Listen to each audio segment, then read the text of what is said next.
And if you listen to the narrative being spun by the mainstream media in the wake of President Obama's victory, you'd be led to believe that the Republican Party's finished. You would think that a conservative candidate has no shot at getting elected ever again. But that's simply not the case, and my next guest is here to explain why and to lay out the way forward for the Republican Party. In his latest column, Charles Krauthammer calls on Republicans to stand by the conservative principles that define the GOP. And here's why. According to exit polls conducted by the Associated Press on Tuesday, a majority of Americans still believe that the government does too much, 51% to 43%. In other words, there's still very much an appetite for conservatism here in America. Joining me from Washington to elaborate is syndicated columnist and Fox News contributor Charles Krauthammer. Great to have you, Charles. Pleasure to be here. So, Charles, one of the most worrisome things that I saw in the exit polls coming out of last Tuesday were the numbers of Cuban voters in Florida. And one of the exit polls out of Florida showed that the Republicans lost the Cuban vote 49 to 47. Now, that is really a stunner for us as a party. That's always been a community that has shown great strength and support for the Republican Party. But you've got a solution that you write about in your column today. Tell us about that. Well, I do think on the Cuban issue that has to do with generational change among the Cuban population. The first generation that actually experienced Castroism was fiercely anti-communist, and it's natural that a second generation that grew up in America in freedom and only heard stories about it might be less so that the softer policy of Democrats might appeal to them. But I do think the large issue is the Hispanic vote, of which the Republicans got only 27%. And I do think that they are a natural constituency for the conservative party. They're immigrants, they're striving, they're Catholic, they're religious, they're socially conservative. They ought to be on our side. The real problem is, of course, the question of immigration, legal and illegal.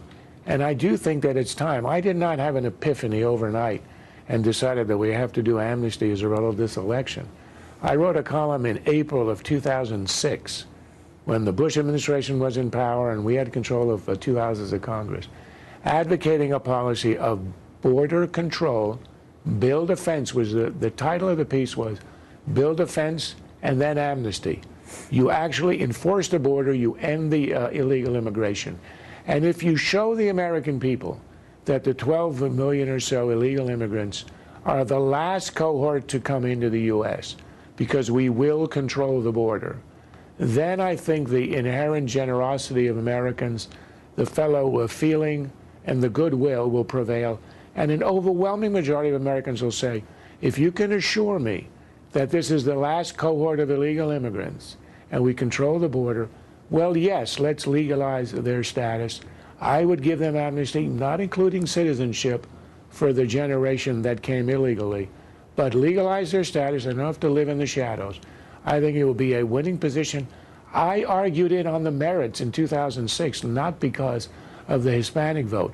But today I think I would get an audience among conservatives as a result of the debacle among the Hispanic vote. We change one policy. We say enforcement and then legalization. And I think we can change the whole dynamic of Republicans and the Latino vote. Well, it certainly is the case that we need to do more to figure out how to convey our message as conservatives to the Hispanic population of this country, because it's a message that ought to be resonating and clearly didn't last time around. We've also got a larger demographic problem, it seems to me. If you look at, the generation of people who came up, for example, came of age under FDR, many of them who supported FDR would never vote Republican no matter who the candidate was. If you look at the generation, my generation who came of age under Ronald Reagan, it tends to be more of a Republican generation. What I'm concerned about, though, now, if you look at young people who are coming of age now, are we in danger of creating a situation where they, develop the habits of voting Democratic and we're never able to move away from that? Well, I'm not that worried about that for two reasons. Number one, the young generally are more liberal than the old. It's the old adage, if you're not a socialist when you're 30, you have no heart. And if you're not a conservative when you're 60, you have no head. All these people who right now are in their 20s and they vote Democratic, I can assure you when they have a mortgage and two kids and want to keep some of their taxes that Democrats are taking from them and sprinkling around, leaving no trace, I think they'll vote Republican. So I think it's sort of inherent in that constituency. But secondly, I mean, I do think Republicans have to understand they are the conservative party. And that is a winning ideology in a country that is clearly center right by every measure. And I think the problem was that we did not have, I liked Mitt Romney, I think he was a very good man, I think he would have made a great president. But he was not a man who was fluent in conservatism. He spoke it as a second language. He was not the best advocate. He was the best of the field that we had in the primaries, but that was a very weak field.